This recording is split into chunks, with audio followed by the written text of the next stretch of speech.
I got approached to go on this trip to Mexico, and they were going to be building houses over there. Serve 2010 was a real life changer for me because it was right from high school and going to college. I'd seen the culture shock. After retiring, I knew that I wanted to do something eternally significant with my life, but it really didn't feel to me like I had any eternally significant skills. The lady that we were going to build the house for shows up there because apparently they have to show us where the site is. I don't speak any Spanish, but what they did tell us about her is that she had 3 kids, 11-year-old and a 13-year-old boy, and this really cute little 5-year-old girl. I got to hear their struggles and what was on their hearts. I got to pray for them, which was beyond believable. And then I went to Nicaragua, and it was in the dump in Nicaragua that I came face to face with my first experience with human trafficking. And so I started laying out a wall, and they were tugging on my shirt to say, can we do that? That's what they were asking, and I said, sure. So I showed them how to do it. This lady came up to visit one of the sites we were building houses on, and she kept asking for can I talk to a pastor? And luckily Ben Izzard was there, and he was in our group.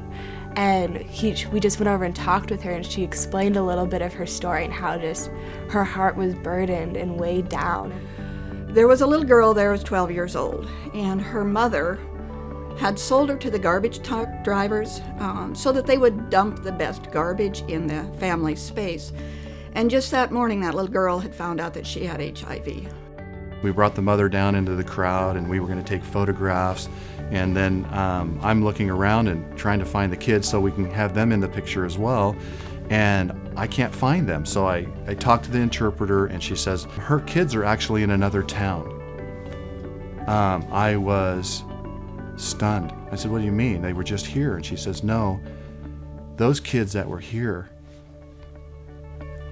were 3 kids from other families in the town, and they weren't hers. And I remember standing there in an old, rundown house that wasn't just abandoned, and praying for her and letting her know it's going to be okay, and giving her food, whatever we could, to just help her get through that day.